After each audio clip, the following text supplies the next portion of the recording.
Hello there Pokemon fans, this is Polygon Central here with 3 matches that I had on Pokemon X and Y. This is a series of videos I'm going to be doing where I have a couple of matches with either YouTubers or just generic matches on Pokemon X and Y, and in the future Omega Ruby and Alpha Sapphire. So this first match is with a YouTuber who's been watching my streams lately called the Minecraft Poke. I've been playing him on this match and he had my god, his party was astonishing. He had legendaries and everything, and I went in there with like no legendary whatsoever, which obviously would have been legal in a normal battle, but I told him it was fine. So yeah, I did a couple of bad moves here. He's poisoned Clefable already, which I thought at this rate that's enough. Clefable's not going to do anything here. It's going to be a really bad match. So I checked to my pups, which is my, my standout Pokemon up until a couple of matches ago, which I'll explain later on in the video. But I choose to Mega Evolve at this point because the tactic that I had is because I know he substituted here. Now if I could survive this Will-O-Wisp, which I do, I go for the Power Punch. Now the reason why I know I do that is because I know that I would definitely get my increase in attack stat, and it would have been a waste if I use a different move, but I used the Power Punch. That's already increased my attack, so I use another Power Punch, take out the Arceus, which is increase my attack again for the next Pokemon, and Arceus is out of here. Don't ever be so scared if an Arceus or something comes out, because there are Pokemon out there which can take it out. So we have the Charizard. Obviously I know that Flamethrower could take it out instantly, so I switched to my Shiny Gengar. Now with the Shiny Gengar, trying to see what happens. So the Charizard Y comes into play. Now obviously with this is when it starts getting a little bit worrying because of drought. My god, Charizard Y is a beast, and I've witnessed that many times. So yeah, Charizard uses Heat Wave, and sadly it actually takes out my Gengar in one hit, which sucks a lot, but what can you do about it? Had to sacrifice. It was either going to be Mega Lucario or my Gengar, and sadly Gengar went. So then we bring out Exploud, hoping we could change something, but Exploud gets killed straight away as well, which was astonishing because I thought maybe I could use something with Exploud, and I was like, screw this, I'm bringing on my Clefable. Heat Wave hits again, and I just survived with my Clefable, which really annoyed me. So I used the Moonblast, and it actually is not very effective, which it was a bit bad for me. But his special attack did go down, which is very good in the long run. But yeah, he finished off the Clefable with an Air Slash, and it was a critical hit anyway, so it was really bad. Now just to say, this is astonishing because the rest of his team was legendaries, and the one Pokemon that he chooses which weren't legendary was actually his biggest threat. So just because it's a legendary doesn't mean it's an uber Pokemon. So I bring out my Tyranitar. He thinks he's going to use the Solar Beam, but obviously the drought has now gone and it's now a Sandstorm, which gives me a chance to actually attack him with my Thunderbolt. And he's been buffeted by that. Now Solar Beam is probably going to hit, so let's have a look, see what happens. Yeah, surprisingly it's a critical hit and it actually doesn't do that much damage, which I was surprised about. So I could use my other Thunderbolt and finally finish off that Charizard Y, which, my god, thank god we did, because it was a pain. So then we have the Shiny Palkia, obviously from the event which happened, I think it was last year, wasn't it? Yeah, because he had the Shiny Dialga, Palkia and Giratina. So we're going for the, was it a Dragon Claw? I can't remember what it was, wasn't looking. But then we go for the Aura Spear. That's obviously going to be super effective against Tyranitar, and Tyranitar goes down. I think we're down to 2 Pokemon now. We've got Mega Lucario, and we have an Aegislash. But Aegislash you'll see later on. So we bring on the Mega Pups. Now let's see what he can do. So he does the Extreme Speed. Now with that attacks, with the attack advantage that he does, it knocks out Palkia straight away, which is very handy. Then we have the Kyurem. Not entirely sure what Kyurem does here, but it's a shiny Kyurem. That possibly is legit. I don't know. There's obviously ways you can get illegitimate legendaries and just illegitimate Pokemon as a whole. He uses the Fusion Bolt, and I was like, oh god, that's probably got to be it for my Lucario. Luckily it doesn't even do that much, which is surprising enough, but Pups hold on. He does the Power Punch, and you know, it nearly killed him. I was that close with killing him. Then he uses the outrage. Now this shouldn't be too much straight away, because you know it's the first outrage, so yeah, it's not very effective. I go for the extreme speed, and that should take out Kyrem. Yes, it does that. Sweet stuff, good stuff. So Kyrem's out. So I think we're down to a Thunderous. Now, it's like Thunderous, okay, what can I do here? And I use the extreme speed again, knowing that I do have the attack stats, and it actually pays off quite well, and it was a critical hit, so I was very, very lucky in that, and I was really, really hyped, because thinking, you know, I could probably finish this off now. And I had an Earthquake, and he had a Landorus. Now, I was hoping, you know, I could attack first, but, oh, wait, what? I did the extreme speed? Oh, I'm such an idiot. Oh no, because he's flying, isn't he? That's why I didn't do it, because I knew he was flying. I couldn't do the Earthquake, so I had to go for the extreme speed. It wasn't enough, so yeah, that was it. And then, sadly, you know, this is probably the last straw, because Agislash doesn't really have a good arsenal on him, and I think choosing Agislash was a bad idea on my front to, you know, bring him to a battle like this. But I use Sacred Sword. It does a little bit. It's not very effective. And then he uses the Earthquake, which obviously that's gonna finish us off. Yeah, Rock Polisher he just used. So GG. It was a good match. It was a very close match as well. So that was a good match, Minecraft Poke. But we're going to the next battle on this video, which is against my friend JJ Pudwell. Now I've known him for what, maybe 6-7 years now. My God, it's been quite a while. But yeah, no. So we just did a battle and just wanted to. You know, we didn't have a competitive battle in quite a while, so we wanted to actually do one after, you know, for once. So we in this first match, I go for the Moonblast. It's super effective, but he's EV trained his Pokemon quite a bit, so his Tyranitar isn't going to go down, you know, just like that. So he uses the Earthquake. I'm buffeted by the Storm, but I believe my Clefable's probably got enough tank in it to defeat this Tyranitar, which it does. Sweet. I'm gonna wait for the next Pokemon what he brings out. I'm narrating this as it's happening, so it's not like I'm narrating it as I'm playing the game. But oh well. So he brings out Lucario.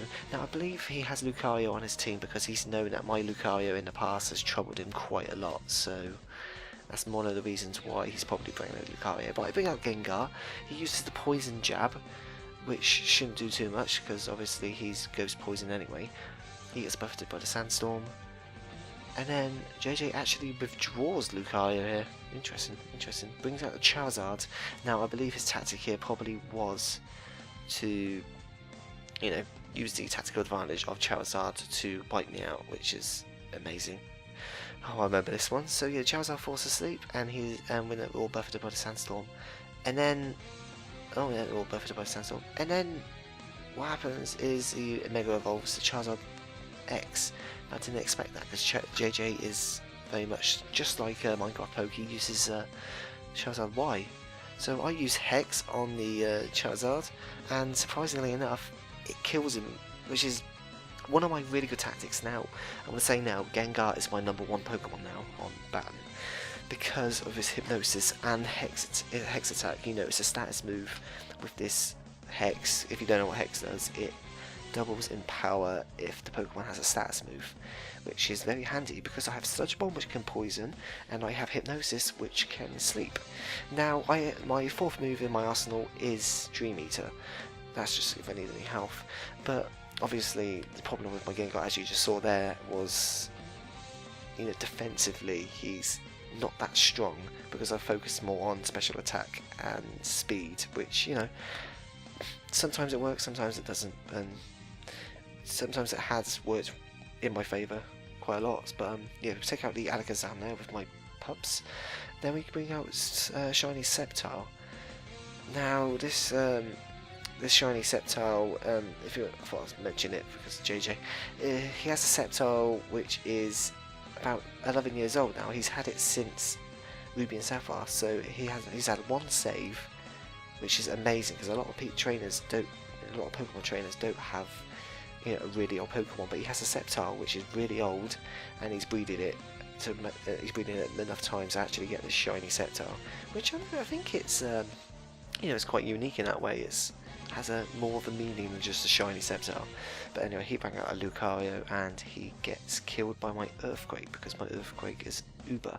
That's probably the most annoying move in any competitive battle, which is the Earthquake, but it's so effective, so why not use it? There's no reason why you can't use it. But so then I actually decided then to Mega Evolve. I could have Mega Evolved way earlier, but it's fine. I Mega Evolved then, and I used Extreme Speed on Greninja. Doesn't take him out, but he transforms into the Water type because he has a shiny Greninja which has Protein. Now that's actually what I'm trying to hatch at the moment. He has one, I want one. That's basically how it works. But no, the Greninja I'm trying to get has Toxic Spikes because I'm trying to go for that approach in the future. I flinch, which really annoyed me because I thought I could actually kill him, and then he manages to do the extra sensory.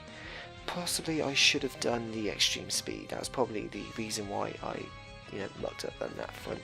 But that's fine. So I bring out a Milotic. I don't normally use a Milotic in my battle, you know, in my battle party, but he's like a substitute if you want to say that. But I bring on a Milotic. He uses Dragon Pulse, which I believe takes down his Greninja. Yes, it does. Nice. So yeah, so the Milotic is yeah. Oh right, okay, that was the end. So GG, JJ, GG. I didn't realise that was the end of the battle. Wow. Okay, but no, yeah. So Milotic just did like a little bit at the end. But then we go on to this final battle, which is with a randomer called Jenny. Now I went on to random matchup, and I decided to try out a new tactic, which I figured out for myself, which I had already planned, but I never actually got it, you know, fulfilled. So yeah, so we start off with the Moonblast. Goes to attack Starmie, with lowers its special attack, which is handy. This Jenny's trying to go for the you know, this tactical side by, you know, using the reflect and stuff. But you know, when I'm on the attack, it's not going to do that much. Uses Psychic, it hardly does anything. So I use the Meteor Mash to just finish off the Starmie, which is very, very handy. And then Starmie goes. Bye bye, Starmie. So what we have next, we have a Floatzel next. Floatzel, I didn't see it as a threat ever. He goes for the Power Up Punch, believing I was still a normal type, but because this is Gen 6, Fable is now Fairy. So he totally, sorry, totally forgot about that. So I use the Moonblast again.